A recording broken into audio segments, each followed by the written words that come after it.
How's everyone doing? Today I have a Blu-ray collection update with 7 pickups. And if you've seen any of these movies, definitely let me know what you think of them and let me know which one of these is your favorite. Leave me those comments down below. And there's a few in here that I haven't seen and a couple that I have. But first up is F9, The Fast Saga. This is technically the 10th Fast and the Furious movie. Hobbs and Shaw was the spinoff, but still inclusive in the Fast and the Furious universe. I think it's really interesting how far this franchise has come. From street racing to, espionage and saving the world from international terrorists. The Rock isn't in this one, but John Cena is. So they're switching out wrestlers here. And, I enjoy these movies for what they are. They're popcorn entertainment. You know what you're getting yourself into for these ones, and they deliver. And they keep ramping it up each time. So, there could be jumping out of planes. They could be, driving submarines. Who knows? But it's going to be all out, balls to the wall action, over the top. But I think there's good fight sequences, good choreography for it too. I think there's going to be good tension throughout. And if you like this franchise, you'll get invested in some of the characters as well. You still have a lot of the regular standards in here. Vin Diesel, of course, Michelle Rodriguez. You've got Ludacris, Tyrese, John Cena, like I said, is new. Jordana Brewster, Helen Mirren's in here, Kurt Russell again too, Charlize Theron. So you got a lot of younger actors and well-known veterans. And this is the 4K Ultra HD version, and there's 2 versions of this, director's cut and theatrical version. So a bunch of extra features in here, special features, and just the extra content from the director's cut. So I'm looking forward to checking that one out. And then there's the special features, and this is from Universal. And I'll go ahead and do just an unboxing for it. There is a digital copy. I'll put that to the side, and here is what the Blu-ray and 4K disc looks like. I'll be checking this out tonight. Let me know for sure if you've seen this one and where it ranks in the Fast and the Furious movies. Again, I enjoy them for what they are. They're popcorn entertainment, and they deliver. Like I said, you know what you're getting yourself into when you sit down and watch a Fast and the Furious movie. Let me know what your favorite Vin Diesel movie is outside of the Fast and the Furious franchise. I haven't seen Bloodshot yet. I just heard tons of negative things for it, but I loved that comic book run as a kid, Valiant comic, and I'd love to see more Valiant comic characters get movie releases like that. Archer Armstrong, Shadow Man, there's Solar Man of the Atom, Turok Dinosaur Hunter, Exo Manowar. Such an amazing titles and characters that you can transform into movies. Bloodshot, I loved that character, but from what I've heard, the movie wasn't that great of an adaptation, which is a bummer. But hopefully they'll make new ones from that universe. Valiant universe, I think, is amazing. I remember back in the day, was it Deathmate or something like that, where it was the crossover between Valiant Comics and Image Comics. That was so amazing. But the Fast Saga F9 is the newest one right there. I'm expecting just crazy over-the-top action explosions. Next up from Warner Brothers is Shawshank Redemption, which is an all-time classic, one of my favorite movies. Let me know what your favorite Stephen King adapted movie is. Let me know an underrated Stephen King adapted movie that you'd recommend. For me, I always talk about the miniseries Storm of the Century, and then Nightfly, which is a vampire movie. A little bit rough around the edges, but I still enjoy it. But Storm of the Century, I love the heck out of that one. Doesn't get enough appreciation. But this is directed by Frank Darabont, this was his feature-length directorial debut. He did a short before. And then the next one that he did was Green Mile. And then after that, he did The Majestic. And then he did, The Mist. He's done some amazing films. But, back-to-back Academy Award nominated Best Picture movies, Shawshank Redemption and Green Mile. Majestic is one of my favorite Jim Carrey movies. I'd say Truman Show is probably my all-time favorite. Well, I take that back. In a dramatic role, Dumb and Dumber is always one of my favorites. It's a go-to comedy movie. I still watch that to this day. One of my all-time favorites. I'll often say, Spaceballs is my favorite, but Dumb and Dumber is actually my favorite comedy movie. But I really loved him in Truman Show, Majestic as well. But this to me is an all-time classic. One of my favorite endings for a movie too. Just phenomenal. I can't wait to check this out on 4K Ultra HD. Frank Darabont, he was a script doctor, Collateral, Saving Private Ryan. He was a screenwriter for Nightmare on Elm Street, Dream Warriors, the Blob remake, the Fly, the second Fly movie, the newer one with Eric Stoltz. But yeah, I'm really excited to check this one out. This isn't a beautiful looking movie. There's a lot of like washed out color palette here, which again reflects kind of the bleak tone for a lot of the movie.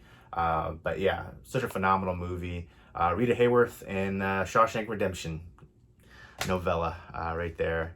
But yeah, so many great adaptations from Stephen King. So many, it's crazy to think so many, novellas, short stories and stuff that were adapted. Mind-blowing. Just not just horror as well though. Stand By Me, for instance, another adaptation from Stephen King. Let me know what your favorite ending for a movie is. But next up, another Warner Brothers release is Zack Snyder's Justice League. I have not seen this yet. It's 4 hours long. That's why I've been kind of putting it off. A dedication. You have to take the first disc out and then put the second disc, and it reminds me of like, the VHS for Titanic or even Laserdisc. You have to flip midway through. So I've heard great things. I've heard like only great things. I've heard it was amazing. The best DC, movie since Dark Knight.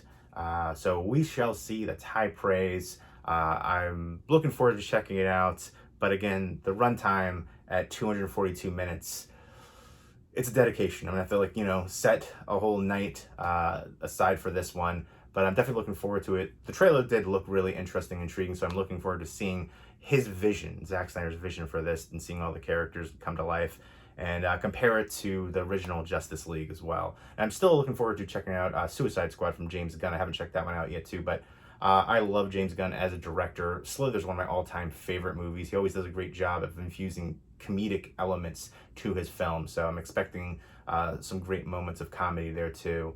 At first, when I saw the casting, especially with Pete Davidson, I was like, this seems weird. But then I saw the trailer, and I was really interested in it. But I don't have HBO Max anymore, so I'm going to wait for the physical release for it. And let me know, is it worth the 4-hour runtime? And let me know what your favorite movie over 3 hours is. And let me know who your favorite comic book character of all time is, and your favorite DC comic book character. These were actually sent to me for review purposes, by the way, by Warner Brothers. I want to point that out. This one also sent to me for review. Actually, all of these so far were sent to me for review. F9 too. I've been doing reviews and stuff on here and coverage for a long time, over a decade. So I definitely appreciate the opportunity to still do so. It's because of your guys' support that I'm able to. And I'm able to give back as well, because I will be doing a giveaway for a Blu-ray copy of the Forever Purge. I just watched this and I loved it. It's probably my favorite in the Purge franchise. I'm not that biggest fan of this franchise, but I think this one really, I feel like it often mirrors, political things going on, social climate and stuff like that. But this one especially mirrors the social climate of the past couple years. And it just felt really authentic to the Purge universe, and again, a good reflection of times. And I thought there was good tension. And El Paso, Texas is where I was born. I feel like it was mentioned here, and it's always mentioned in movies as like a terrible place. It's in the news as well, where they separated the families and stuff like that. It's a border to Mexico, border town. But so many movies, I watched older movies, they're like, yes, this is where the cartels crossed over. Yes, this is where all the murders are happening. I was like, is there ever anything good said about El Paso? But yeah, I really enjoyed the heck out of this one. Palpable tension. I was surprised initially because the first, beginning of it, I wasn't too invested in the characters, I felt like. But then as the movie progresses, you definitely get invested. And I just thought it worked really well. Again, mirroring everything going on in the world. A little scary to think, but I think that's something that really rang true for it, and it worked in its benefit. And I like the ending too, seeing Mexico. That's where I thought it looked the best visually too, because a lot of it is, in nights, and they're, trying to hide in the streets, and things are being lit on fire. But then you see, Mexico towards the end. I thought that actually looked beautiful. So yeah, this one really surprised me. I saw the trailer. The trailer did nothing for me. And again, I'm real picky when it comes to these movies. The concept too, not a fan of the concept, but I think it worked the best here. So yeah, the Forever Purge really surprised me. And if you're not the biggest fan of this franchise, I would still say give this one a fair chance. And I will be doing a giveaway for a Blu-ray copy coming up soon, so look forward to that. And this is another Universal release. Let me know what your favorite Purge movie is in the Purge franchise. And next up is Catch the Bullet. This is a Western from Lionsgate. It has Tom Skerritt and two people I'm not too familiar with, Jay Pickett and Peter Fasinelli. Apparently, Peter Fasinelli was in the Twilight franchise, and Jay Pickett doesn't say where he's from. But I do like Westerns. I wasn't a big Western fan growing up as a kid, but now it's become my third favorite genre. Horror is my all-time favorite. Sci-fi would be second, and then now Westerns. I like a lot of the tales of redemption, just during that time period as well, seeing how vastly different it was. But basically, there is a U.S. Marshal who returns from a mission, and his father's wounded, and his son is kidnapped by an outlaw named Jed Blake. Of course, it's named Jed Blake. And they form a posse, and they're going close to Sioux territory, and that poses a great issue as well. So it's intriguing. I like Tom Skerritt a lot. Very good veteran actor, and again, I like Westerns, so I haven't heard much about this one, but I'm looking forward to checking it out. Let me know what your favorite Western movie is, and let me know what you'd consider to be an underrated Western movie. Next up, from Lionsgate, WWE Legends Biography Volume 1 and 2. This has biographies on Stone Cold Steve Austin, Roddy Piper, Macho Man Randy Savage, Booker T, and then Shawn Michaels, Ultimate Warrior Mick Foley, and Bret the Hitman Hart on Volume 2. I'm kind of surprised certain people weren't showcased more, especially like Hulk Hogan. Kind of made WWF/WWE. And then, you know, the Attitude Era, The Rock. So I don't know if there's licensing issues or what the deal is. And I know for a while, I think Hulk Hogan was like, everything was taken down off the network. I think he's now back. Everything's back on with him because of just different, you know, issues that came about from him. But one thing I'll say, I remember when I did the movie collection battle, I heard people saying, I've got 5,000 steelbooks and they're all brand new, still sealed. And it just blows my mind, because that's one of the questions: show a movie you have that's still sealed. Usually as soon as I get a movie, I open it. Check if there's an issue with the disc, if it's sometimes a code might be missing. But I've had a couple issues just recently where I got a review copy for something and there was a disc error. Sometimes discs are, you know, there's some kind of issue and there's a recall program, they'll send you a new disc. But to me, to open it and not see if there's any issue, it just blows my mind. And then to have all those ones and you're not watching them, I don't understand that mindset at all. I don't understand a lot of the mindset of some of the collectors on here, but to each their own. But one of the issues I was talking about, a reason why you should always open the movies that you buy, is to see if there's any issue, because this one is an issue. It's WWE Legends Biography Volume 1, but it's both discs under here are for the Volume 2. It says, you know, Mick Foley, Bret the Hitman Hart, and then on the first one, Shawn Michaels, Ultimate Warrior, and Volume 2. So it's good to actually open what you buy and see if it's the right thing in there. I got something else a few months back, and it was the wrong disc in there too. It's a rarity when it happens for the wrong disc like that, but it's happened a few times recently. And then again, there could be issues with the disc. There could be, you know, damaged case inside. It could be missing a code. The disc could be cracked. I had a cracked disc before. So yeah, you can see it's the right ones on Volume 2. So they didn't swish them.